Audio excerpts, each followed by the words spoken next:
Будапешт не просто столиця Угорщини, а одне з найчарівніших міст Європи, що має багатовікову історію, відоме чудовою архітектурою, красивими мостами та лікувальними купальнями.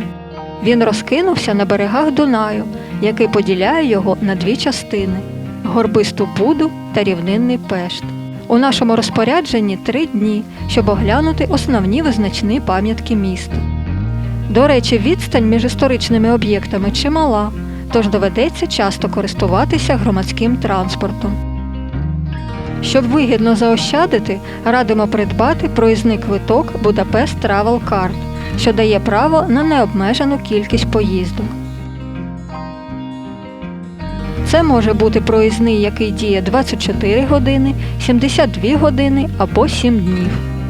Його не потрібно компостувати на вході в транспорт, а лише пред'являти контролеру.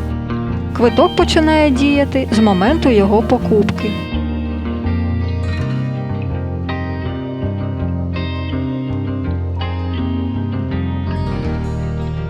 У перший день мандрівки ми вирушаємо в Буду, де розташована резиденція угорських королів під назвою Замок Буда. Доїхати до нього можна трамваєм до станції Кларк-Адам-Тер.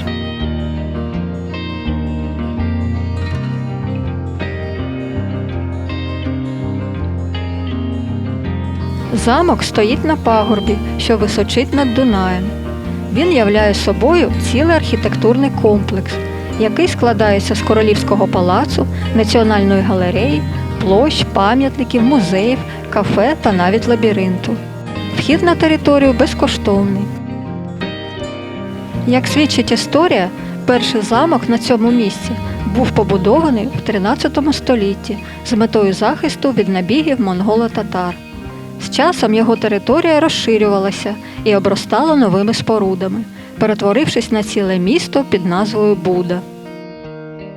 Протягом століть королівський палац неодноразово руйнувався та наново відбудовувався. У середині ХХ століття на основі археологічних розкопок було проведено масштабну реконструкцію стародавніх укріплень палацу. Наразі його архітектура поєднує в собі середньовіччя та сучасність.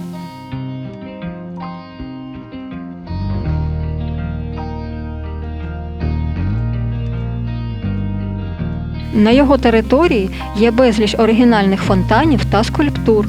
Серед них бронзовий птах Турул, який тримає у своїй лапі меч і вважається вісником богів. Або вбудований у стіну фонтан, що зображує королівське полювання.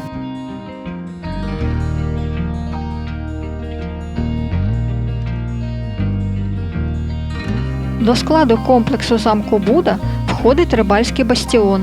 Це одна з найкрасивіших площ Будапешта. Вона оточена ажурною галереєю завдовжки 140 метрів із шатровими вежами та аркадами. З неї відкриваються фантастичні види на Дунай, східний берег Пешт та його головну перлину – будівлю парламенту Угорщини. Про неї ми докладніше розповімо у наступному відео. На площі знаходиться католицький собор Святого Матіяша. Він був збудований у готичному стилі, не характерному для архітектури Будапешта. Саме тут проводилися коронації угорських королів, у тому числі останніх представників династії Габсбургів.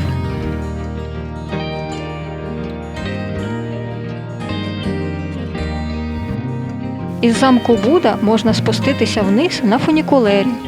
Ця канатна дорога була збудована у 1870 році, але пізніше зруйнована та знову відновлена вже у другій половині ХХ століття. Сучасний вид фунікулера максимально наближений до оригіналу. Пасажирів перевозять 2 вагони, які упродовж 2 хвилин піднімаються на висоту 50 метрів. Вартість проїзду в одному напрямку становить 1400 форинтів, а в обидва кінці – 2000 форинтів.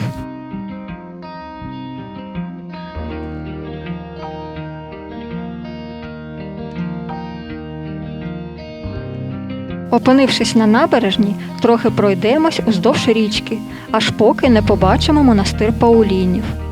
Він розташований у природній печері під горою Гелерт.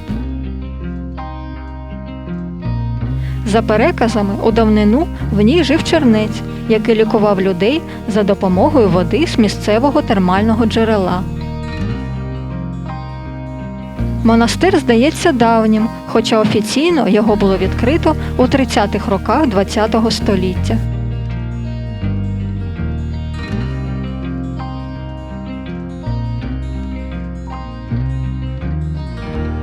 Продовження нашої прогулянки Будапештом дивіться в наступному випуску.